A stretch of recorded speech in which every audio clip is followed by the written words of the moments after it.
call to order the May 27th meeting of the Lehigh Northampton Airport Authority. If everyone will please rise and face the flag. I pledge allegiance to the flag of the United States of America and to the republic for which it stands, one nation, under God, indivisible, with liberty and justice for all. Sylvette, would you please call the roll? Paul Anthony. Here. Ann Baum. Robert Brooks. Here.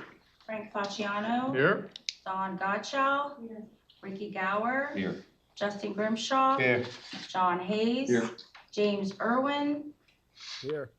Kevin Lott. Here. Glenn Riebman. Present. Kevin Surface. Here. Mike Stershik. Here. Jonathan Strauss. Here. Chris Worley. Here. Have a quorum. Sylvette, do you have any public comment? We do not, sir. Okay, I'd like to call on Tom. Thank you, Mr. Chair.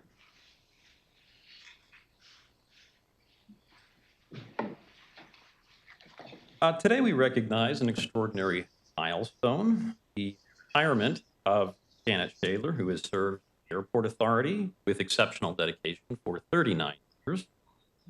As our senior administrative assistant and records manager, she played a vital role in maintaining the accuracy and integrity of our federally mandated records, ensuring our operations and safety team remained organized, compliant, and efficient.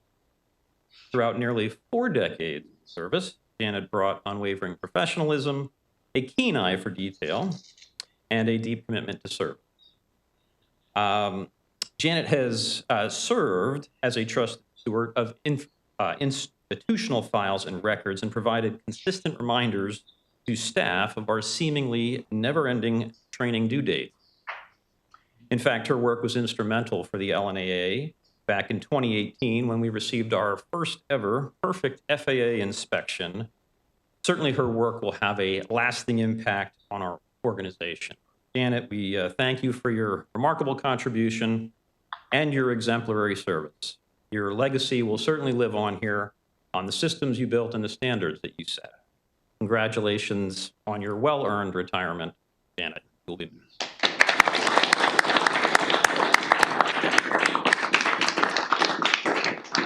A short little thing to say is this is why saying goodbye is so hard, because of the wonderful team I have worked with for 39 years. And it's hard to say goodbye. So thank you. Thanks, Janet.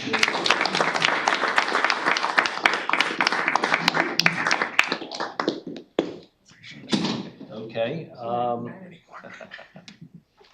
Next item is the approval of the minutes of the April 29, 2025 meeting. I'll take a motion to approve the minutes. Bob, second by Dawn. Are there any additions or corrections to the minutes? Seeing none. All in favor? Aye. Opposed? The minutes are approved. Frank?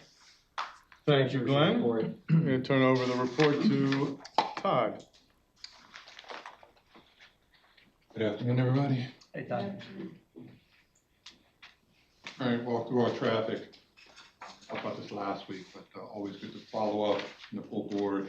This is our 4th best April on record. Every other month this year has been our 2nd best, but for some reason we're in the 4th best for April. So still chugging along at a pretty good pace there. You can kind of see what's going on. We're up almost 9.5, 9.4% versus last year at this point in time. And we are above the standards of all airports. So our numbers are above those both in throughputs and seats, and even a bigger variance when you compare it to our peer average. But it's kind of the tale of 2 cities there. Folks that are thriving, and then it's folks in the bottom that are struggling down there. You can see we made a modest profit for the month of April. A lot of that attributable to those demolition costs that we did on the government building. Those were earmarked with CARES funds, and obviously we took the CARES sooner than that, but those funds hit this month's expenses. So even though it's only $5,000, those revenues associated or those grants associated with demolition were already kind of marked in February. And we had enough to pay for Justin's Taco, so we're good to go there. Appreciate that. And you can see what's going on here. Without CARES, again, at 2.4, all the expenses related to CARES are still in the numbers, but we took all the CARES out. And we showed this in our finance committee meetings. Since the beginning of 2023, every single month since, except for one, we've had positive net income without CARES and without miscellaneous income. That means we're self-supporting without CARES. So we've been doing that since kind of we got past the initial shock of the pandemic. Once 1/1/23 came along, we've been using the CARES for other needed things that we needed to do, but we haven't relied on that. And that's kind of part of the reason we're doing good. Because you can even see there, without CARES, we had a negative net income. Obviously, we wouldn't want to do that if we weren't using those CARES for strategic expenses there. And then kind of seeing where we are year to date, doing pretty well. You can see the non-personnel, a lot of that related to the demolition. You see those numbers up versus last year. And then comparing our cash, which is something we always keep our eye on, and you can see our total reserve number is 180, and we're a couple hundred above that number, and we stay pretty much above that for the next 12 months on the schedule versus the peer average of 262. So we're doing quite well. And that peer average probably includes restricted money in their numbers. Ours does not, so it's even a little bit better than that. Any questions? Again, we had a decent month. You had your taco, so we're good to go. Yes, John. Yeah. Quick question in terms of anticipated air traffic going out the remainder of the year. We had posted, I think it was last month, talked about potential decline in traffic as we get into third quarter. With Allegiance announcing Denver and Nashville back online, how much is that going to change that number, do you think? It's a good question. Certainly, I know that we'll have an air service update next month, and we'll get a lot of detail there. But I know in general, most carriers' forecasts are down a little bit. Yeah, I saw that. That's industry-wide, not just us. Right. So I expect, just looking at schedules, we'll see a takedown a little bit. We still don't have all the aircraft in the system that airlines were expecting delivery of. So that's going to challenge the ability to serve all routes the way they wanted to. So we'll continue to keep an eye on that. Talk more in detail on that next month. Got it. Thank you. Sure. That'll be a net increase in available seats. Absolutely, for us. Yeah, and it's not hearsay, I'm trying to think of the right word, but I had probably, if I had one person talk to me about that over the last week, I had 20. Right. Yeah, they're popular routes. Yeah, that's great. Yep. All right, any other questions? Motion to accept, Mike, second. I'll second it. Ricky, all in favor, any opposed? No? All in favor? Aye. Aye. All right. Thank you. John, Finance Committee? Okay, Todd, keep standing. I figured I'd just hang out here.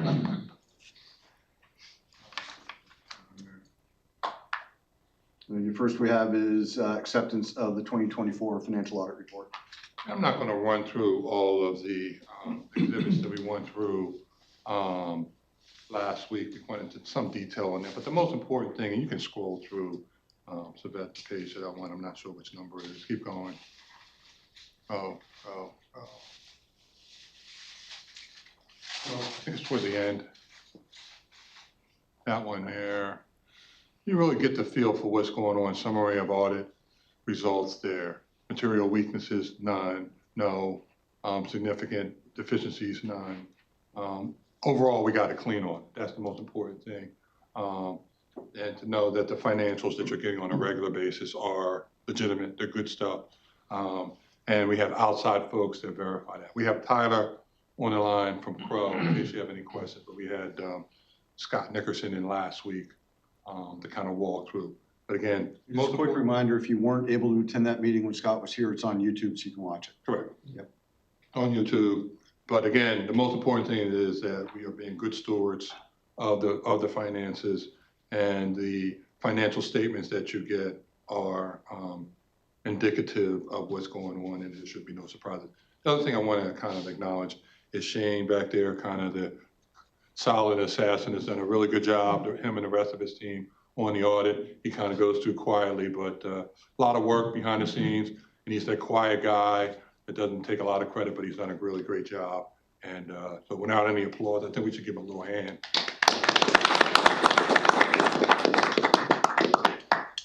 All right, Tyler, I know you're on the line. Is there anything that you wanted to state? Yep, I think you covered the most important part, Todd. So the airport is going to receive an unmodified or clean audit opinion, which is the type you want to receive. The page up on the screen here that Todd covered is specific to your federal grants and federal awards. Again, a clean audit opinion on those federal grants and awards.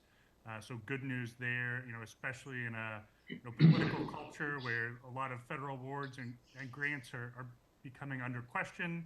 I think it's good news that the airport is doing their part to be in compliance with all of those federal grant requirements. But happy to answer any questions from the board. Yeah, that's a key component. We've talked about that even more the last few months, given some of the vagaries in Washington these days. But our ability to apply for and then successfully complete grants is not an easy process. There is a lot of detail that needs to be tracked. There's a lot of reporting that needs to be done, and any slip up there would be painful. So knock on wood when I say that, that continues to be a strength and one we want to continue to capitalize on, because that is a very big deal. So, and the other, Todd, you made the comment regarding the accuracy of the internal report, or the accuracy of the financial statements. That's important to us because we make decisions based on interim financials.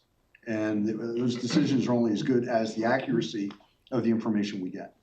So that's something, and that's demonstrated in the lack, I've been here now 9 years, I guess.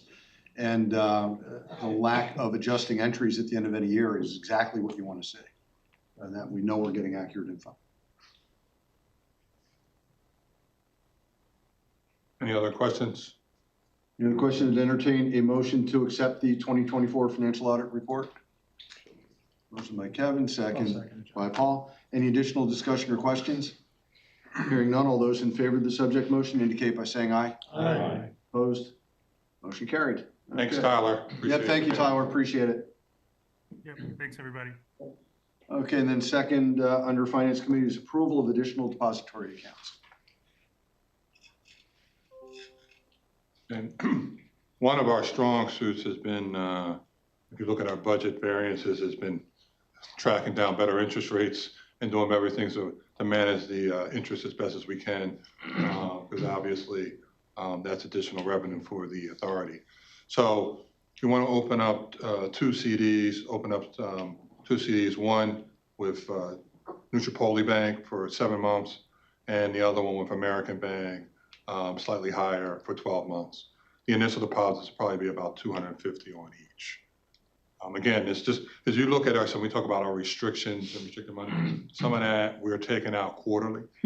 So it's good to kind of put that money aside so you can earn the most interest on it before you start pulling it out to pay for certain things.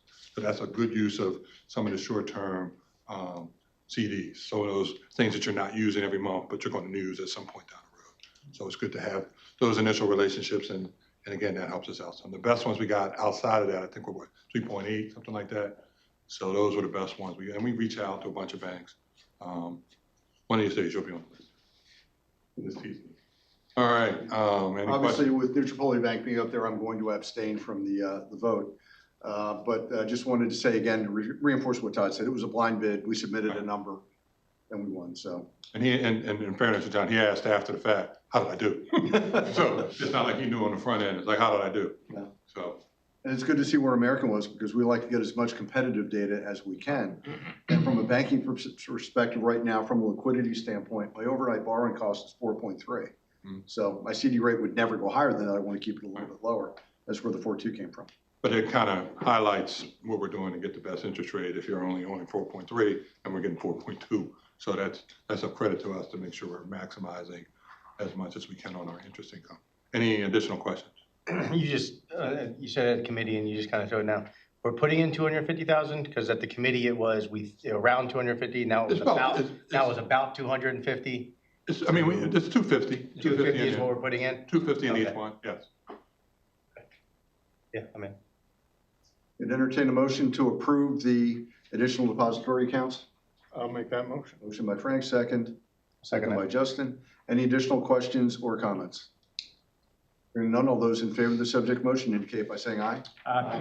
Opposed? Oh, that's Darren. So if you could put in there, even though ordinarily I wouldn't vote, if you could just list me as an abstention on that one because of the bank connection. Thank you, John. Yep.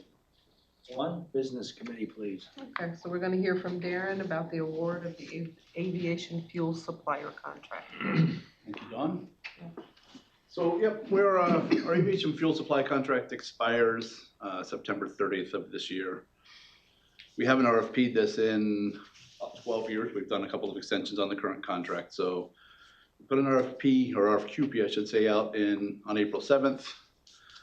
Received 4 proposals from AEG Fuels, Av Fuel, Titan Aviation Fuels, and World Fuel. Kind of the 4 companies we expected we'd get proposals from. They're really 4 that are out there.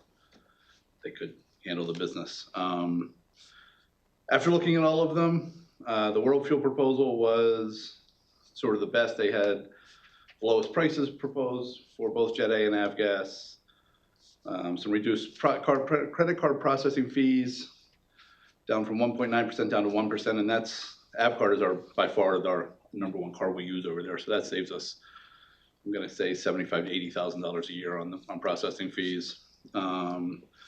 Zero cost fuel truck leases, about $200,000 a year that we're paying today for fuel truck leases. So again, saves us that over the 5-year. $50,000 annual allowance for marketing, memberships, and promotions. So things like we're a member of a group of FBOs. There's a membership fee for that. That'll cover that. It'll cover our point of sale system that we use. Training, some other things that'll come out of that $50,000, and then the $1.725 million for us to use for investment into the operation or whatever we need. Some of that I think at this point we'll probably use for some improvements to the fuel farm, and then figure out kind of what makes sense from there. So recommendation is to approve the World Fuel contract for 5 years with an option for us to extend it for an additional 5 years at our discretion. So I'm happy to answer any questions. Darren, did I hear you right? We haven't RFP'd this for 12 years? We have not. We selected them basically back in 2012. 12 years seems a long time to RFP. I know you said we had extensions. No, we came back to the board for extension a couple of times, and then every time we came back to the board for an extension was because they made some investment. They, the last 5-year extension, they invested $800,000 into the fuel farm, and we decided to go and extend it, with them. So that's why we did that. And I will say the last time we came back, it was decided that we would not entertain another extension. We got the RFP, so that's why we did it this time. I would agree that is a long time. I think Seems like a long time, but I'm happy with. we got truly what we were all hoping for, to be honest with you. We've got a great working relationship with World Fuel. We've had no supply issues, which there have been supply issues across the country at times, and we've never had one, so it's a good company. So can I get a motion to approve a 5-year aviation fuel supplier contract with World Fuel with an option to extend? I'll make that. I'll second Paul's. Paul and John. Thank you. Any opposed? All right. Thank you. Thank you. Aye. Wait a minute, Yeah, all in favor? Y'all get me all confused. All right, motion passes. Then we'll hear from Ryan about the award of a bid to Braden Air Park Runway Edge Lighting. Afternoon, everybody. So we went through last week the committees, but really, again, kind of we talked about this project is replacing all of the runway edge lighting at Braden Air Park on the runway 1836. All new conduit, wiring, LED lighting, also includes the short little taxiway that we have there as well. 2 bids were received on May 8th. Bronder Technical Services from Prospect, PA submitted the lowest responsible bid. Basically, we split up. The base bid was the runway portion, add alternate was a taxiway. Both of those together was $827,836.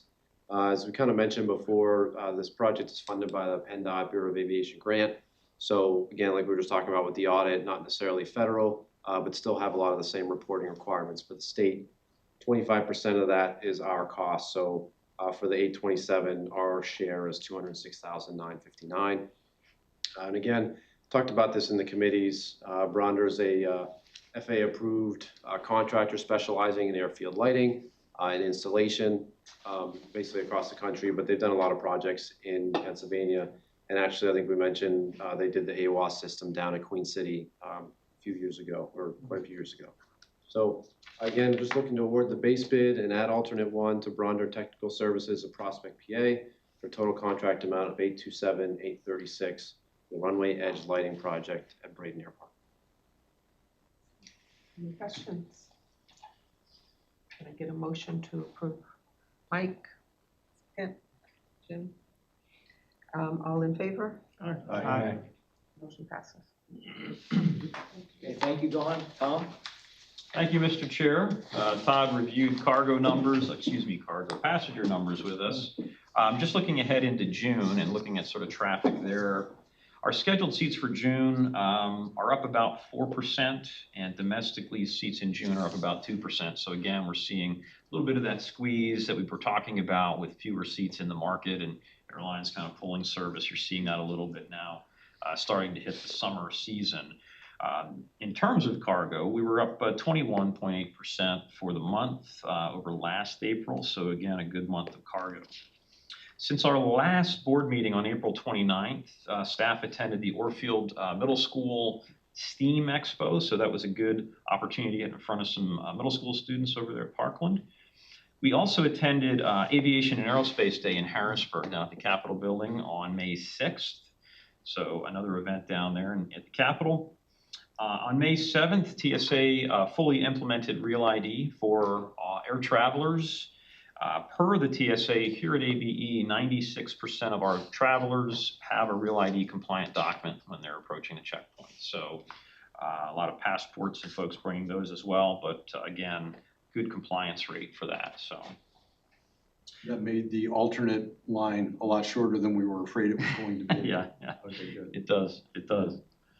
On May 15th, we hosted 7 students from Bethel Mary School District for a career exploration tour, so brought in some students there. On May 20th through the 23rd, we had TSA PreCheck open enrollment here, so had a number of folks come to enroll in PreCheck for TSA. And on May 22nd, as we mentioned a little bit, Allegiant resumed their seasonal service to Denver and Nashville. That operates Sundays and Thursdays. In terms of upcoming events, on Thursday, June 5th, we'll have a groundbreaking ceremony for the hotel project at ABE. That'll start at 9:30. We'll have more details to follow. We'll send some information out to the group on that. On Saturday, June 7th, the Wings for All is returning in partnership with the ARC of Lehigh and Northampton counties. So we have 36 families participating in that. And on June 17th, the Airport Authority will be part of a panel discussion at the Lehigh Valley Transportation Summit, thanks to the Chamber. Thank you. Thank you, Frank.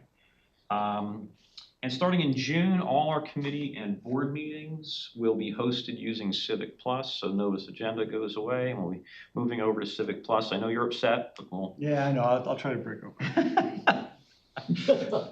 And I will also just mention for our June meetings, we're moving those back. Should be on your calendar. We're moving those back a week from what they would typically be. So committees will be on Thursday, June 26th. And the June board meeting will be on July 1st, Tuesday, July 1st. So it should be on your calendar if you got those appointments from Sylvette, but just a little bit outside of our normal timing schedule there. So just wanted to point that out as well. But that concludes my report, Mr. Chair. Happy Thank to you, answer Mr. Executive. questions. Any questions for Tom? Seeing none, we'll move to the solicitor. Thank you, Mr. Chair. With all of your input from the committee meeting, Katie Feeney of my office and I will be drafting a proposed ordinance for the responsible contractors that we talked about, working with staff on that. So the plan is to have that for your review prior to the next meeting in June. A week. A week prior, yes, so you have time to So by review. Juneteenth. Yes.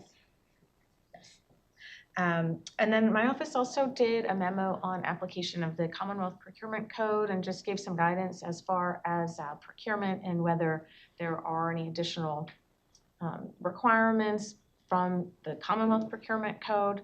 So that's something that's been discussed with staff. And then also there was a protester on the wildlife mitigation contract. The contract was awarded to the incumbent. The protest is currently before the Commonwealth Court, and the protester, Lou Makers, has been advised to get counsel because in Pennsylvania, a corporation may not represent itself in court. So we're waiting on that. The protester has until June 16th or 18th, I believe, to secure counsel. And if they don't, then the protest will likely be dismissed. And then there's just some leasing and some other sort of odds and ends that we've been doing, but nothing really of note. And then get excited because we're doing conflicts training after the meeting. Thank you, Madam Solicitor. Any questions for the Solicitor? Any new business? Any need for an executive session? No, sir. Take a motion for adjournment. So moved.